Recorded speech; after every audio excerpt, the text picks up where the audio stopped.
Bienvenidos a Lluvia de Ideas, donde no llueven galletas, pero llueven ideas. Empezamos. Bienvenidos. Ya llegó, ya está aquí el tradicional, mágico, mundialmente famoso Día de Muertos. Esta tradición mexicana que ya tiene su propia película de Disney y es uno de los símbolos mexicanos más conocidos internacionalmente, el Día de los Muertos, como dicen los gringos, que es Patrimonio Cultural Inmaterial de la Humanidad declarado por la UNESCO desde el 2008. En diferentes lugares de nuestro hermoso y variado país, pues se celebra de una manera un poco diferente o se puede tener costumbres características de cada región. A lo mejor cambia la comida típica o algunos detalles, pero lo que siempre prevalece es que en este día recordamos a nuestros fieles difuntos o a todos nuestros amigos y familiares que se nos adelantaran en el camino y han muerto. Los recordamos encendiendo velas, haciendo altares, poniendo sus fotografías, ofrendando las que eran sus comidas favoritas en vida y las cosas que son tradicionales del Día de Muertos, como el pan de muerto, las flores de cempasúchil, el agua, etc. Si a ustedes les pusieron en la escuela la actividad del Día de Muertos y son de Monterrey, pues es precisamente porque el Halloween, la festividad de la que hablábamos en el podcast pasado, pues ya se está quedando ahí con todo el spotlight, con toda la atención del final de octubre y nos olvidábamos de que esta sí que es una tradición mexicana. ¿Y cómo empezó? Pues como casi todo en México es una fusión de las viejas celebraciones religiosas que tenían las tribus indígenas en México antes de que llegaran los españoles, fusionado o mezclado con las nuevas imposiciones que trajo la religión católica cuando los españoles conquistaron a estos pueblos. Y como les decía, si alguna vez les tocó hacer un altar de muertos en la escuela, posiblemente investigaron sobre su significado. Qué significan las velas, son luz, el agua es para cruzar, que si las flores es para traer el perfume, para atraer a las almas, a los espíritus, la comida para que se queden a convivir con nosotros. Y aunque podemos tener diferencias en la forma de hacerlo dentro del mismo México, en el fondo este es un ritual que tiene como propósito pues reunir a las familias para dar la bienvenida a sus seres queridos que durante este día vuelven del más allá para convivir con nosotros en espíritu. Solía haber hace muchísimos años dos fiestas distintas, el Micalihui Tontli, creo que así se pronuncia, dedicada a los difuntos más pequeños, y el Hueymicahuitl, dedicada a los espíritus de los adultos. Y antes pues sí era bien en serio, no sé si han escuchado que sacaban a los difuntos de la tumba, les limpiaban el polvo de los huesitos y los ponían ahí afuera de la casa como cuando sales a platicar en tu mecedora. Ahí estabas con los huesitos como platicando para... Sí, creo que en algunos lugares de Latinoamérica todavía hacen eso. Los desentierran y están tipo momificados y se toman fotos. Ajá, y también vi, creo que fue un documental que les ponen así como, le estaban poniendo como esa momia, porque pues era una persona momificada, un puro en la boca. Obvio no lo estaba fumando, pero... Sí. Es como, bueno, para saber. Exacto. Qué interesante. Y pues, claro, cuando los colonizadores españoles llegaron a América, tacharon dichas celebraciones como paganas y como parte de la evangelización del Nuevo Mundo, introdujeron sus propias costumbres para recordar a los difuntos. La iglesia escogió en el siglo IX el 1 de noviembre para las almas de los niños y el 2 de noviembre para los de los adultos. Aún así me llama la atención cómo siempre están estas coincidencias, como pues ellos también tenían un día para los adultos, un día para los niños, los indígenas también, y luego pues muy convenientemente lo mezclaron. Lo fusionaron. Para los indígenas la fecha significa el retorno de las almas de los difuntos para convivir con ellos y probar la esencia de los alimentos que se les ponen en las ofrendas para recibirlos. Ahora también, según las creencias, los muertos llegan cada 12 horas diariamente. O sea, no nada más el 2 de noviembre, sino entre el 28 de octubre y el 2 de noviembre ya deberíamos estar recibiendo las visitas. Van llegando como que por partes. Claro, son muchos. Y al terminar las visitas, cuando ya se terminan ahora sí las visitas, es cuando se levantan los altares. Un altar de muertos, si eres mexicano, ya lo debes conocer al menos un poco. Y si no son mexicanos, pues les contamos. Básicamente es una ofrenda o una mesa, les platicamos, que debe tener los siguientes elementos. Uno de los elementos es el copal e incienso. Este se utiliza para limpiar los lugares de malos espíritus, para que las almas regresen seguras. Muy bien. Huele muy rico. Pensamos en todo. Las flores de cempasúchil, estoy diciendo cempasúchil de broma, en realidad es cempasúchil, creo. Señalan el camino a los muertos de regreso a casa. Generalmente hacen los caminitos con estas flores. Las veladoras. Estas son la luz que sirve de guía a los muertos que regresan a casa. La foto, el retrato a quien le es ofrecido el altar. Sí, generalmente pues son familiares, ¿verdad? Creo que también puedes poner amigos, ¿no? Pero sí, generalmente más. Sí, como familiares, amigos. En las escuelas pues es un personaje famoso, mexicano. Histórico. A mí me tocó hacer uno de Pedro Infante. Sí, es muy querido. O sea, ¿cuántos altares no se le harán? Él ya bien santificado. Bien, también hay una cruz que representa la presencia de Dios o un poder superior. Está la sal, que sirve para no corromper el cuerpo en el viaje de ida y vuelta. También se decora, generalmente son 7 escalones, pero hay personas que lo hacen de menos y pues no hay problema. En cada escalón entonces se usa papel picado para decorar y pues los colores típicos, morado, amarillo, naranja, etc. El siguiente es el agua y se ofrece para apagar la sed de las ánimas, o sea, de las almas. El alcohol, el licor, lo bueno, por lo que vienen todos. Se coloca para que los muertos recuerden grandes acontecimientos en la vida. Sí, pues generalmente en las celebraciones hay alcohol, pues te vas a acordar de aquella fiesta. Why not? Siguientes son las calaveritas de azúcar que representan a la muerte, claro. También está el pan de muerto, que es un ofrecimiento fraternal entre el mundo de los vivos y los muertos. Y la comida, que generalmente se colocan los platillos especiales para el banquete de los muertos. Cuando se ofrece el altar a una persona, pues se colocan los platillos favoritos de esa persona. Por ejemplo, a mí me van a poner chiles rellenos. Vas a regresar, ¿verdad? Por el chile. Claro. Hey, pero me tienen que poner... A olerlo de perdida. Pero me tienen que poner altar, si no, pues ¿cómo? Claro. También está el petate. Es usado por las almas para descansar de su viaje del más allá.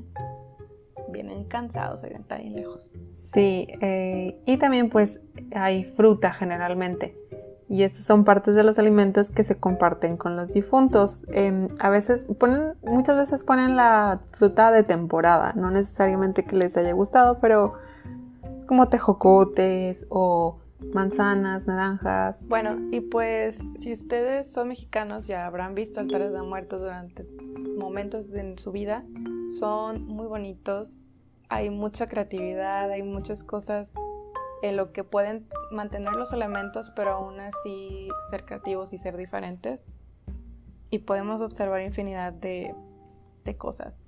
Sí. Aunque la verdad yo creo que incluso si haces algo muy sencillo en tu casa, o sea, como encender una veladora con una flor, o pones un pancito de muerto junto a tu velita.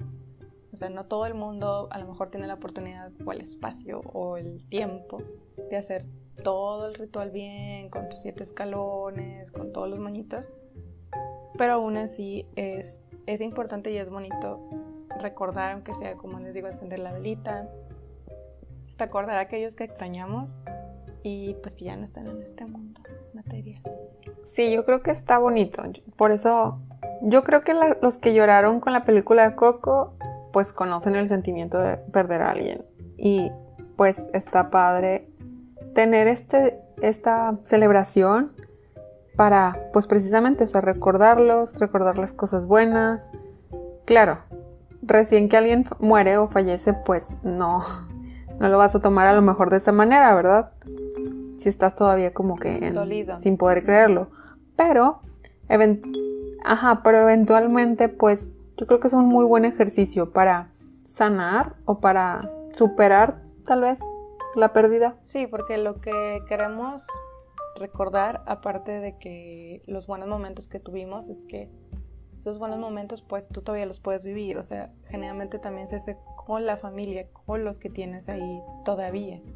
Y estás recordando cosas que pasaron, pero también estás recordando que tú estás vivo, que tienes que continuar. Y bueno, entre otras tradiciones de estos días, Life goes on. yeah, we want it or not. Aunque no le queramos, o sí. Entre otras tradiciones de estos días están la alumbrada, que es cuando se encienden miles de velas con flores en los panteones o en espacios destinados a hacerlo. Y si han visto estas fotografías también se ve hermoso. Creo que la película de Disney Coco ahí sí logró transmitir al menos un poquito de esta magia. Cuando van al panteón y está toda la gente con las veladoras. Pues es que eso es muy común, o sea, el escenario real de esa escena yo creo que sería Pátzcuaro, Michoacán, que hacen, o sea, sí hay mucha gente y van al cementerio, prenden las velas. Y también lo se pueden ver como en YouTube y tal, están como esas escenas. Lamentablemente nunca lo he podido yo ver en persona, solo lo he visto en fotos o en la tele, pero sí me gustaría algún día ver esto, porque pues obviamente en estos momentos con la situación de COVID, pero algún día. Otra cosa muy típica, que si no te ponían a hacer el altar de muertos en la escuela, era que te ponían a escribir una calaverita. ¿Tú escribiste una calaverita, Mati? Creo que sí alguna vez, pero ya no me acuerdo ni a quién se la hice. A mis amigos, yo no me acuerdo muy bien tampoco. Bueno, pero era o escribir una calaverita o hacer una calaverita. Y ahorita vamos a ahondar más en esto de la calavera, pero se llaman igual. O sea, la calaverita que la disfrazábamos y la calaverita del poema también. La verdad es que las dos opciones me parecen súper divertidas. Ajá. Y me encanta como ese trasfondo que transmite tanto, porque es una actividad de la escuela. O sea, lo haces siendo un niño. Estás ahí como entendiendo apenas qué es la muerte. Y es como, escribe esta calaverita o viste esto. Y tú, ok. No nos damos cuenta a lo mejor, pero nos daban a todos una copia de una calavera. O sea, literal, una calavera es un esqueleto. Los huesos de una persona en una hoja de papel impresa. Y pues nosotros teníamos que recortarla o ponerle un cartón atrás para que estuviera así más resistente. Y ya dependía de la creatividad y el ingenio de cada quien. Uh-huh. Y teníamos que vestirla. O sea, ponerle ropita. Y pues unos iban por lo tradicional, que es el vestido elegante de Catrina. Uh-huh. Otros se vestían de charro, de bailarina de ballet. Otros con la ropa de las Barbies, los que no queríamos batallar. Podías usar papel o tela, lo que se te ocurriera. Y pues luego era divertido llevar la tuya y ver las de los demás. Y luego las ponían ahí como que cerca de la dirección para que la gente las viera y las criticara. Bueno, no, las admirara. Y así, bueno, al menos en mi escuela era como que se iban turnando, ¿no? O sea, si a un grupo le tocaba hacer calaveritas de escribir, el otro grupo, el de quinto, a lo mejor vestía. Y otro grupo hacía el altar. Y así, no sé cómo era en tu escuela. A mí lo que más me tocó fue pues llevar cosas para hacer el altar. Hacíamos un altar así como en común. Uh-huh. Y un altar grande para toda la escuela. Y luego después era por grupos, de que cada grupo hacía su altar. Fíjate que me tocó participar más en eso. En las calaveritas literarias, te digo nada más como 1 o 2 veces. Y en las calaveritas para vestir, de esas, no, a mí no me tocó. No. No me acuerdo, la verdad, creo pero no, lo recordaría. Como que nos repartían para que pues no todo el mundo hiciera lo mismo. Y pues las calaveritas literarias o escritas, que son? Pues son pequeños cuentos o rimas o historias que hablan de la muerte y pretenden ser jocosas. Es como si alguien te dijera, pues escribe un poema de la muerte, pero tiene que ser feliz. Más bien es como, escribe un poema sobre alguien que morirá, o sea, sobre la muerte Sí. que viene por alguien y que rime y que sea chistosa. Exacto. Yo creo que esos eran así como que los elementos. Pero sí tengo muy presente como todas esas calaveritas, o sea, era divertido. A mí me parecía muy divertido. A mí me parecía divertido también. Yo recuerdo que sí me gustaba. Esta era la que más me gustaba porque tenía que rimar. Se hacía como más interesante.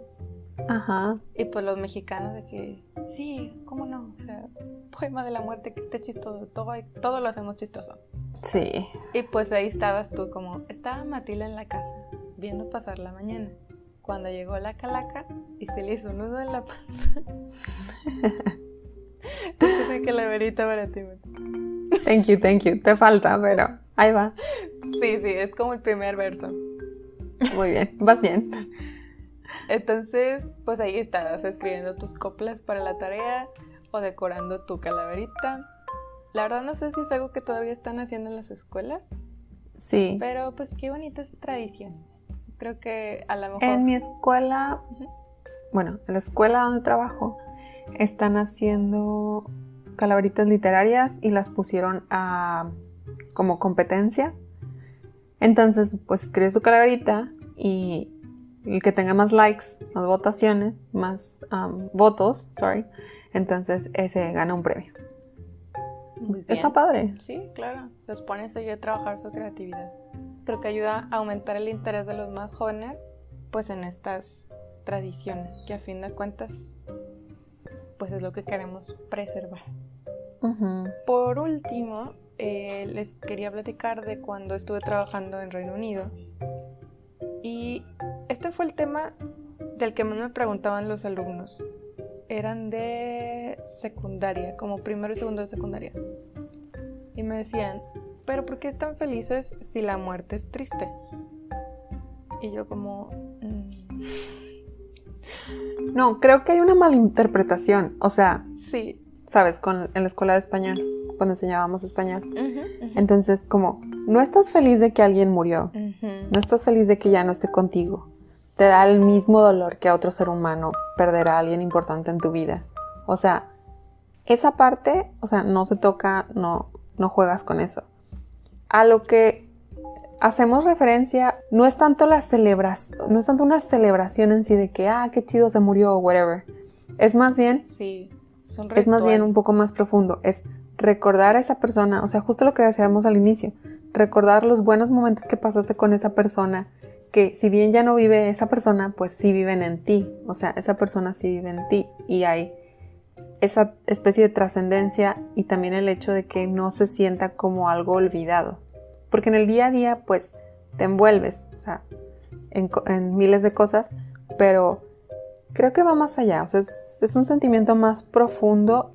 Como a nosotros nos parece increíble que en Sudamérica todavía desentierran a los muertos, que los preparan tipo momificados y los pongan ahí, coman al lado de ellos y demás, nos parece como, ¿what? ¿Por qué hacen eso?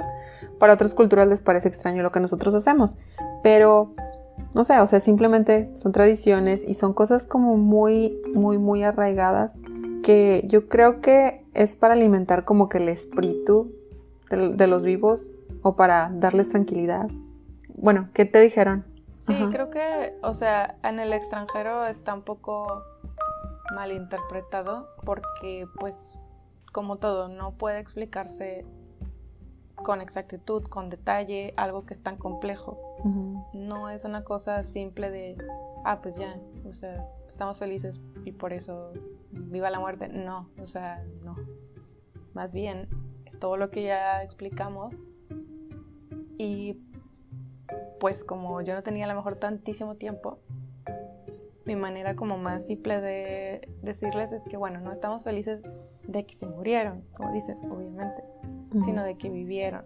O sea, lo que hacemos es recordar. Esa noche los recordamos y nos divertimos con los que sí siguen vivos, celebrando que estamos vivos y que estas personas existieron, como quien dice, o sea, los recordamos y también nos ayuda como a no sentirnos tan solos, porque cuando pones, no sé, yo a lo mejor no quiero pensar, digamos, vamos a meter otra vez dilema en el dolor, sí, no quiero pensar a lo mejor en el dilema, del día en que llegue el momento en que yo tenga que hacer un altar de muertos para alguien muy cercano, o sea, a lo mejor lo voy a hacer con tristeza, como tú dices, al inicio, porque no significa que no sientas o que te vale o que nos vale la muerte, sino que yo siento que es más como un tributo a esa persona que ya no está.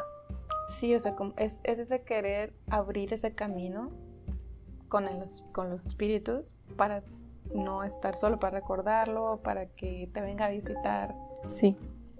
Que ellos a su vez nos recuerden también, que vengan a vernos. Sí, como en la película. Y pues creo que es todo.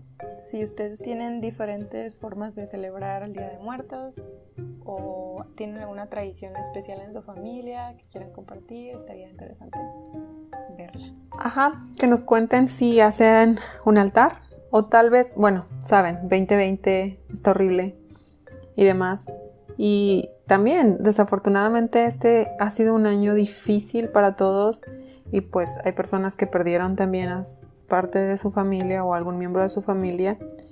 Y tal vez para ellos no es el momento todavía, pero eventualmente tal vez se sienten mejor como para, como decíamos, hacerles este tributo y ponerles un altar o simplemente su foto, un vaso de agua, su foto, una veladora, algo significativo y simbólico para recordar y para celebrar la vida de esta persona.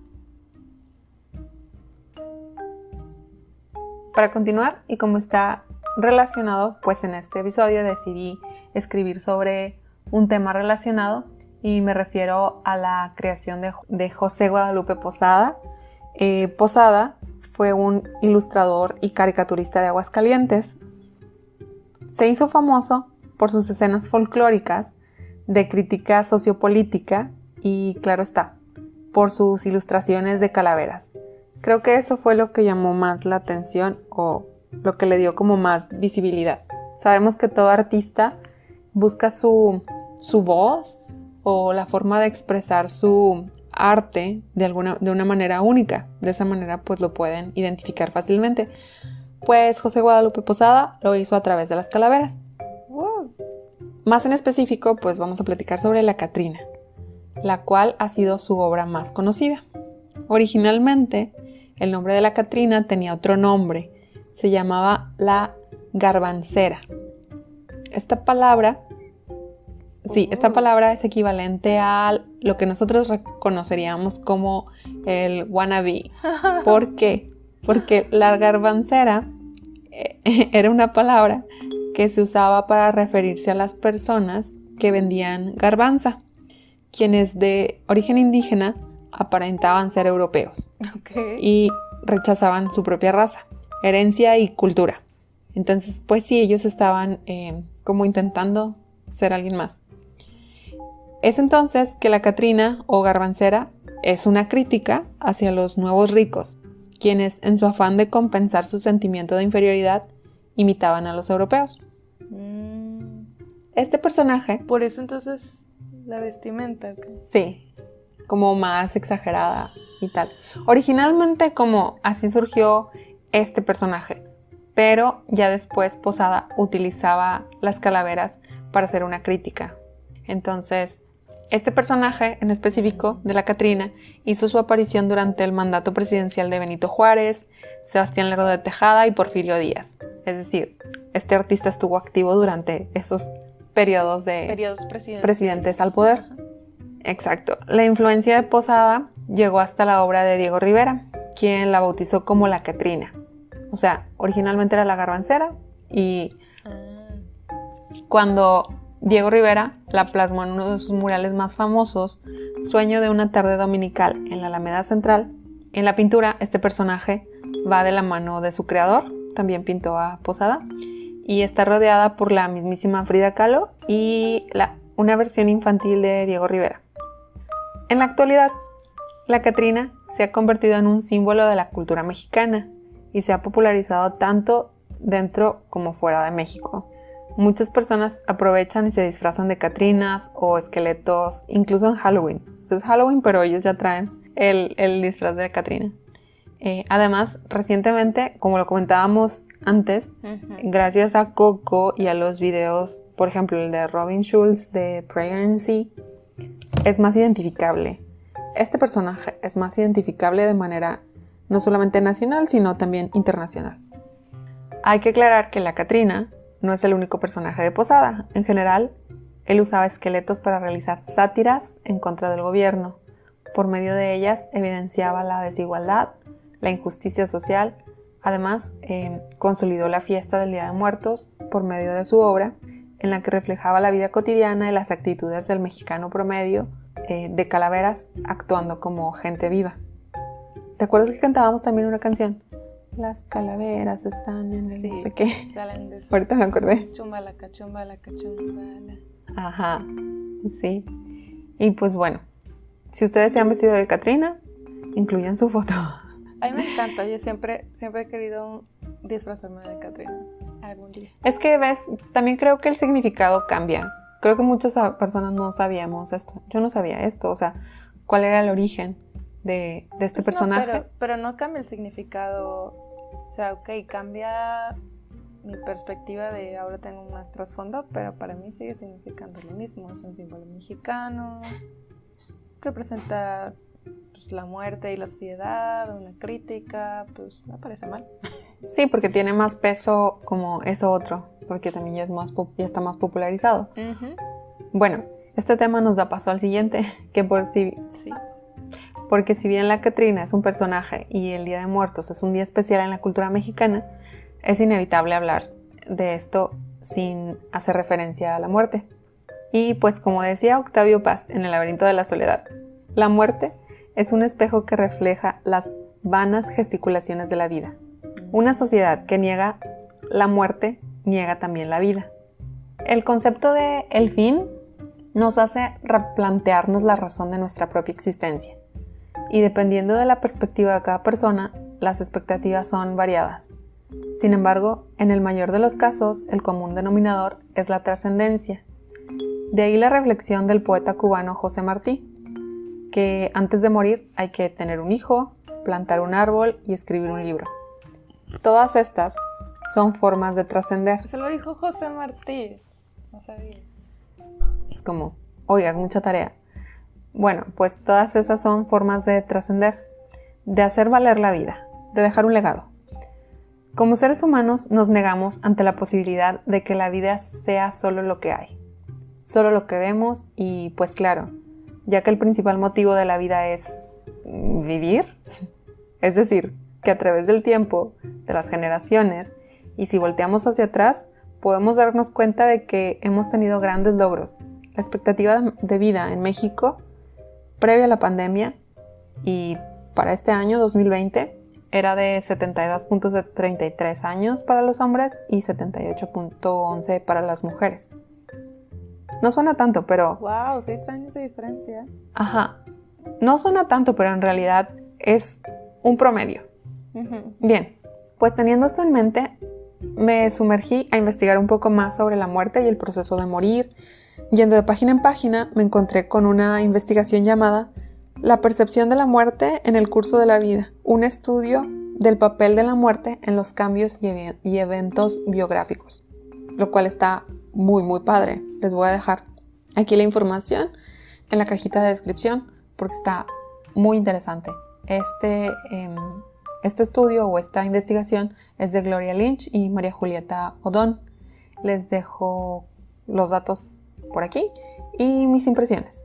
Bueno, es un documento largo, pero en uno de los apartados, y es el que nos interesa hoy, este se llama La muerte y el proceso de morir.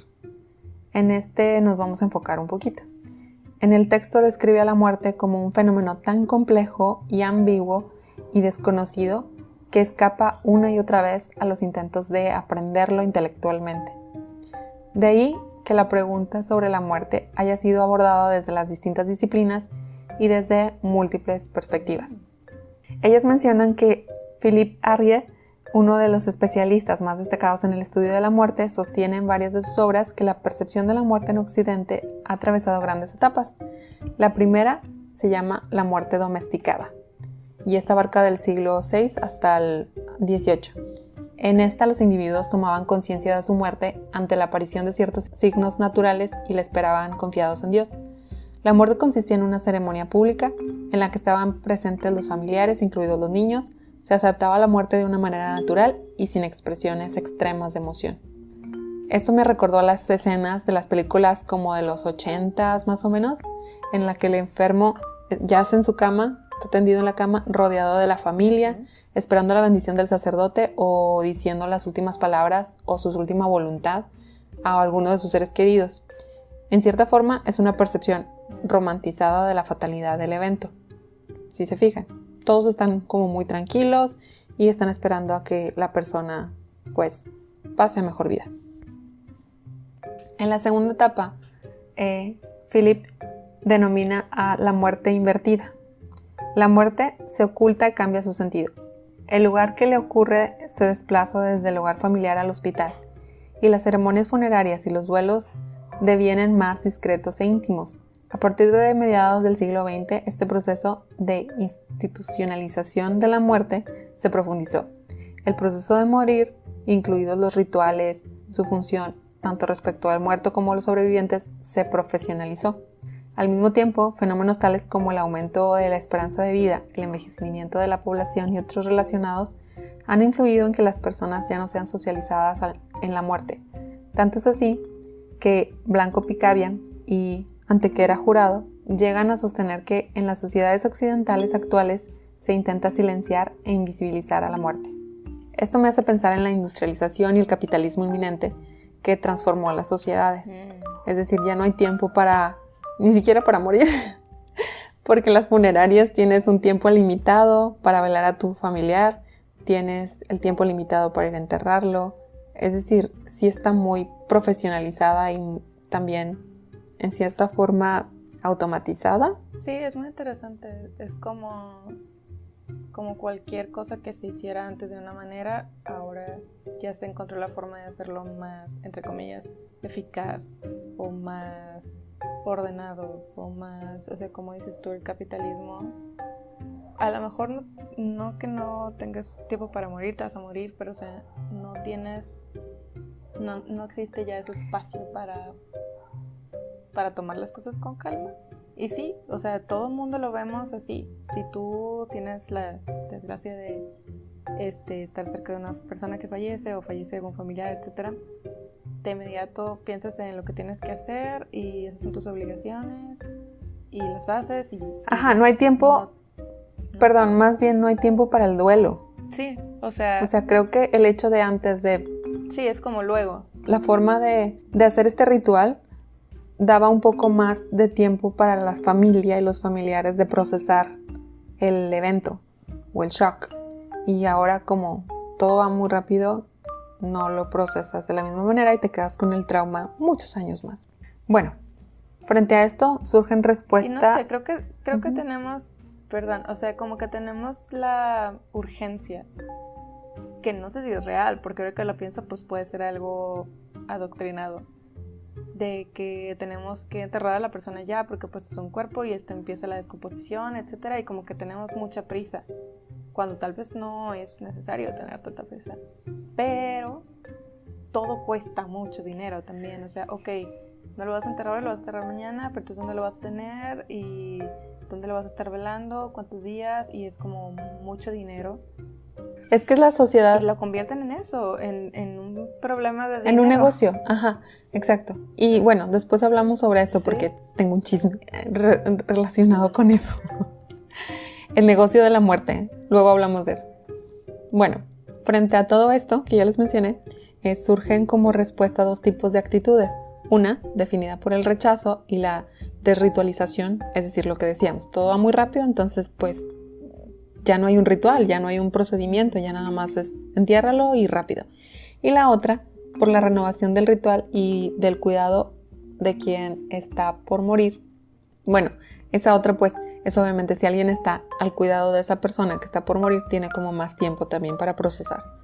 Esta consideración general respecto a la visión de la muerte en el mundo contemporáneo se ve enriquecida, al tiempo que está restringida, con los aportes de Thomas en relación con el sentido personal de la muerte. Dicho sentido se construye por medio de el concepto de cada individuo, qué concepto tiene cada individuo sobre la muerte, como evento que afecta a todo aquello que lo rodea, pero que solo lo involucra de una manera indirecta, y de la muerte en relación con sí mismo, lo que sucede cuando una persona llega a la vejez. Y también de las razones por las cuales el sentido personal de la muerte se torna paradójico. ¿Cuáles pueden ser esas razones? En primer término, es necesario mencionar que si bien la muerte en general es abstracta, se acepta como algo cotidiano, la muerte propia siempre aparece como lejana, sobre todo en la juventud. Luego, la muerte se admite en plano consciente y racional como un hecho natural, pero se vivencia en lo personal como un accidente arbitrario e injusto, para el que nunca se está preparado. Otra razón es que aunque los estudios epidemiológicos dan pautas estadísticas sobre trayectorias de vida y concurrencia de la muerte, se la concibe como algo aleatorio e indeterminable, ya que no se sabe cuándo ni cómo sucederá. Por último, si bien sabemos que la muerte es universal, pues todo lo que vive está destinado a morir o desaparecer, también es única, en tanto representa individualmente un acontecimiento sin precedentes e irrepetible. Difiero ahí un poco. Hay gente que se muere, vive y luego ya se muere. Bueno, en la misma línea, Casterbaum y Eisenberg señalan que los individuos desarrollan antes la idea de la muerte ajena que de la propia, a la que conciben como inevitable pero irreal. Y esto es como el libro de Gabriel García Márquez, no sé si lo leíste. Sí. El de Crónica de una muerte anunciada. Al inicio, y de acuerdo al título, pues sabemos cuál es el desenlace de la historia. O sea, el hombre va a morir. Crónica de una muerte anunciada.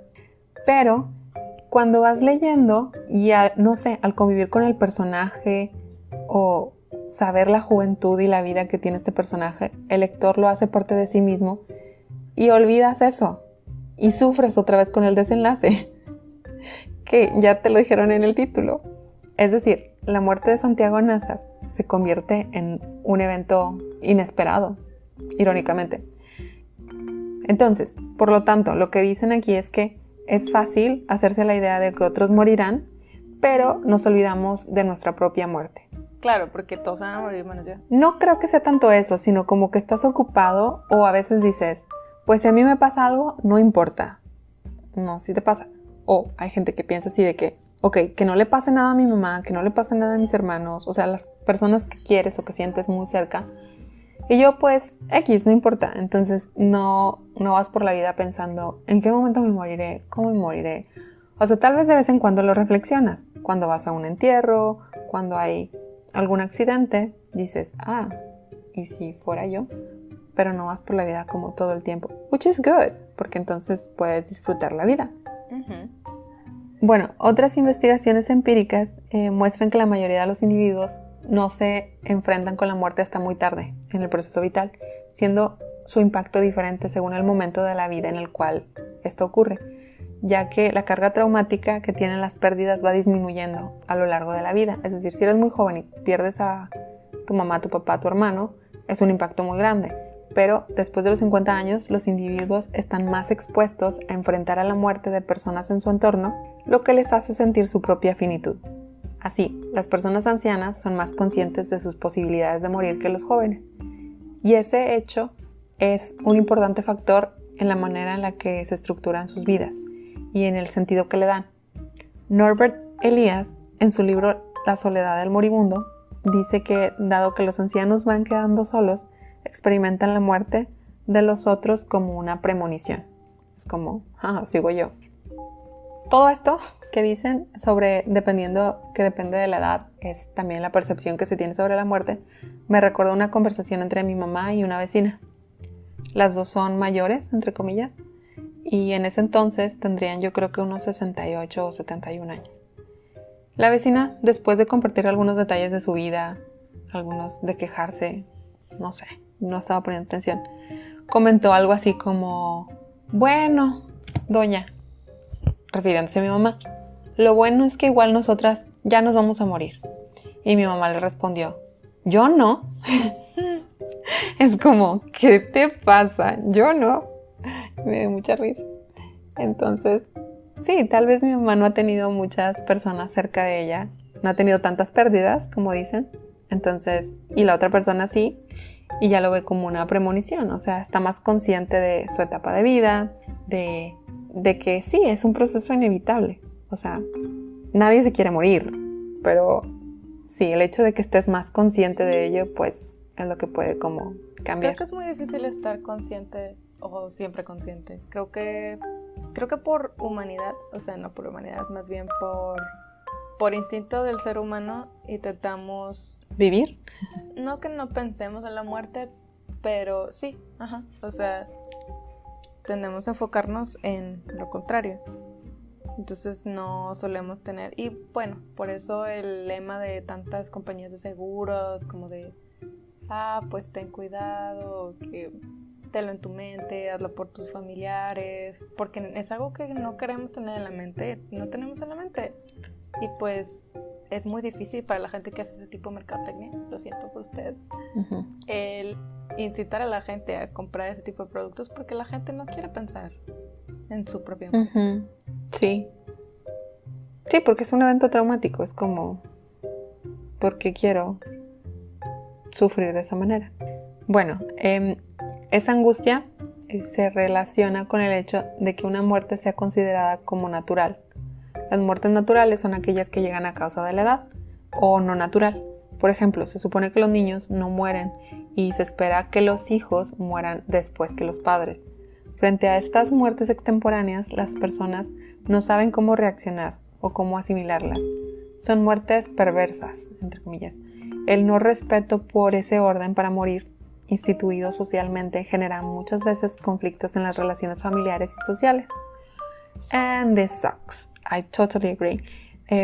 Por concepción social o por ser lo lógico según el sentido común, o sea, no tiene sentido que un niño o un adolescente muera. Y aquí podríamos hacer referencia a Romeo y Julieta, pero esos son ficticios. En la vida real, pues solo diré que es algo profundamente doloroso, porque se tiene esa expectativa de está en su juventud, o sea, no ha vivido y ya se le privó la posibilidad. Claro, por más simple que te quieras ver, es como, a ver, pero pues todavía no pasaba nada. Sí. O sea, sientes esa injusticia. Sí, es muy feo. Pues por eso hay como que esos dichos y cosas de... Sí, pues una madre que pierde a su hijo es... Sí, porque es todo el potencial, o sea, es toda una vida sin ser vivida. Bueno, asimismo, sus trabajos indican que el impacto de la muerte es diferente según cuál sea el lazo que une a la persona con el muerto. Por ejemplo, cuando se trata de dos padres, aparecen sentimientos encontrados. El darse cuenta de lo que hicieron les da remordimiento y culpas. Al dolor se suma la intensidad de los cambios experimentados con los roles. Cuando la muerte de los padres ocurrió a corta edad, el recuerdo de la muerte del padre es más fuerte en general que el de la madre, ligado muy posiblemente a una persistente preeminencia en las significaciones del rol paterno en las sociedades fuertemente patriarcales. Y pues claro, esto me resulta incómodamente muy familiar. Y pues simplemente lo puedo corroborar. Sí, al ser una sociedad paternalista, toda Latinoamérica, pues sí, la falta y la necesidad del padre es algo que sí deja todo deja marcado a las personas, pero creo que es más constante, o sea, tienes un constante recordatorio de que no tienes papá. Pero ¿sabes qué? Creo que también es porque en México, como hay muchas mujeres, siempre va a haber alguien que tome el rol de la madre. O sea, aunque no sea tu madre, va a ser una tía, una hermana mayor, una hermana menor. O sea, como que siento que el rol de la madre, cuando te falta, alguien entra ahí. Y el del padre usualmente no. Exacto. El del padre es más difícil de llenar, de sustituir, digamos, o de intentar llenar. Ajá. You're right. Porque pues nadie dice I volunteer. Y en cambio las mujeres sí son mucho de acoger a otros hijos, o sea, al niño o a la niña o al sobrino, etc. Bueno, pues las investigaciones realizadas en el marco del estudio internacional CEBI, por su parte, muestran que los eventos relacionados con la muerte ocupan un lugar privilegiado en la reconstrucción autobiográfica del desenvolvimiento de las vidas individuales. ¿Qué quiere decir todo esto? Que este tipo de eventos te marca como persona. O sea, tu autobiografía, tu vida va a estar marcado por esto. Y la importancia concedida a este evento como una de las grandes articulaciones que moldean la vida trasciende los contextos nacionales, parece formar parte de una representación colectiva del curso de la vida, cuyos hitos fundamentales serían los nacimientos, la pareja, la reproducción, la muerte, etc. Es decir, este tipo de eventos impacta en la vida de las personas que están alrededor. O sea, es como una bomba, se lleva todo de encuentro. Porque de un evento de esta naturaleza, de una pérdida, los que quedan modifican su vida. Consideran con mayor fuerza a la persona que ya no está, o sea, lo que le gustaba a la persona que ya no está, el nombre de la persona que ya no está. Vamos a ponerle así al niño porque pues falleció su abuelito o falleció su papá. A la vez que los roles se redistribuyen dentro del núcleo familiar. Es decir, ya no está el papá, pero ¿quién va a fungir la parte del papá a nivel socioeconómico, a nivel moral, a nivel... Por eso dice que se hace una reconstrucción autobiográfica en el desenvolvimiento de la vida, sí, pues de los que quedan. Como conclusión de este apartado y de este estudio, ellas explican que del recorrido realizado a través del conocimiento disponible surge con claridad que la percepción de la muerte varía, según se trate de la muerte en un sentido abstracto o en uno significativo, o de uno mismo. En tanto, coincidencia de finitud, la edad, la etapa de vida en la cual se halla el sujeto, como así también la construcción histórica del fenómeno. Sin embargo, no hay estudios que hayan analizado todos estos criterios. De ahí, ellas se hacen varias preguntas y como ejercicio, pues yo las contesté. Entonces, una de las preguntas que se hacen estas investigadoras es: ¿cuál es el lugar que ocupa la muerte a lo largo de la vida? Según yo, creo que depende de la edad. Es decir, a menor edad, menor importancia, a mayor edad, mayor importancia, por las mismas explicaciones que ellas ya dieron y que ya leímos. Entonces, entre más joven eres, menos te importa. No ocupa un lugar importante en tu vida. Entre más años tienes... Ajá, exacto. Y luego también preguntan... Claro, está más lejos. O sea, no, está todo el tiempo a la vuelta de la esquina, pero eso es lo que no aparenta, o con el orden natural, como decías. Aparentemente está muy lejos. Exacto, como cronológico. Luego también preguntan cuáles son las muertes que más impactan a los individuos a lo largo de la existencia. Pues yo creo que son las de las personas más cercanas, o sea, una mamá, un papá, un hijo, un cónyuge, un hermano, una hermana. Estos eventos son importantes por la función y el sentido que tienen ellos en nuestras vidas. O sea, ¿cómo va a afectar a nuestra vida? Pues sí, o sea, se oye un poco selfish, pero pues de ahí que surge como la prioridad o la importancia. Por parte de los padres, por ejemplo, pues como son el sustento, la guía, el cuidado, el amor incondicional, etc., pues yo creo que es un impacto muy grande. Por último, ¿cuáles son los motivos por los cuales los individuos consideran importantes estos eventos? Pues por lo mismo, porque los afecta de manera directa o indirecta. Y la última pregunta que tienen aquí es que si es posible que sean más o menos disruptivos de acuerdo a la edad. Es decir, que tengan más o menos impacto de acuerdo a la edad. Yo creo que como tal, pues ahí va a depender. El dolor de la pérdida es el mismo, no importa si tienes pocos años o muchos años. No hay un nivel de dolor, el dolor es dolor. Tal vez las circunstancias contextuales sí cambian y por eso se hace una diferencia. Y pues eso es todo. What do you think? Sí, es interesante cómo es diferente cuando, como dices, dependiendo de la edad lo tomamos de diferente manera, obviamente dependiendo de tu contexto social, de la gente que te rodea, de muchas cosas, pero como dicen, por ejemplo, que los niños son muy flexibles, no, perdón, adaptables o que todo lo absorben. A veces pienso, o sea, no me ha tocado, pero a lo mejor para un niño es más fácil aceptar la muerte a una edad temprana, o incluso cuando nace y no conoció a algún papá o mamá, a realmente tener una experiencia con él, o sea, conocerlo y luego perderlo. Pues es como dice el dicho de más vale haber amado y haber perdido que nunca haber amado. Pero ¿sabes o sea, en el aspecto... cuál es el problema con eso? Yo creo que sí, es más fácil para los niños. Sí, luego a lo mejor, luego va a decir yo ni siquiera lo No. conocí. Yo creo que sí es más fácil. Son más adaptables, no tienen como todos estos prejuicios. Sí. El problema es el resto de la familia, que como se la pasa lamentando esa pérdida, Sí. entonces se contagia, no sé si me explico. O sea, es algo que los niños Sí. pueden olvidar fácilmente, pero el recordatorio está inminente y constante por parte de la familia y luego por parte, cuando son roles importantes como el de la mamá y papá, luego la sociedad. O sea, te recuerda constantemente que no tienes madre, que no tienes padre. Sí. ¿Por qué México? So, you're right. Y es que en México la familia es todavía un núcleo social básico, súper importante. O sea, no sé si en otras sociedades a lo mejor más individualistas, pues digamos te preguntan menos o les importa menos si no tienes papá o si no tienes mamá. O sea, no lo sé porque no vivo en las sociedades.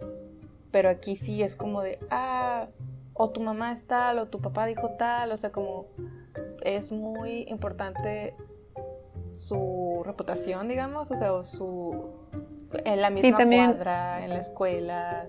O sea, la familia, padre, mamá, hijo, hermano, o sea, son muy estrechos las relaciones. Entonces, aunque incluso a lo mejor no te lleves bien con alguno de ellos, repercute en tu vida. En tu vida social, sí. Y cómo te perciben también los demás. Porque es como, tú no tienes esto, que es básico y necesario para ser un ciudadano mexicano, whatever. So, yeah, it's kind of hard. Ajá. O como que tu hermano es tal, y entonces tú también. Y es como de, pues, somos diferentes. Claro, pero bueno. Sí. Eso da para otros temas. Eso Pero bueno, familia. que sí, que parece no tener fin. Pues muy bien. Déjanos sus comentarios, sus quejas, sus felicitaciones. Y como decía un maestro de edad avanzada, cada mañana por los pasillos. Recuerden, tenía edad avanzada. Siempre que me lo topaba decía, amanecimos, ya la hicimos. En tiempos de COVID aplica mucho, ¿ah? La verdad es que sí, ya lo hicimos, por el día de hoy al menos. Ya. Listo. Muy bien. Pásenla bien, diviértanse esta semana, coman pancito de muerto. Sí, chocolatito. Ay, qué rico. Muy bien, nos escuchamos después. Bye. Hasta luego. Bye.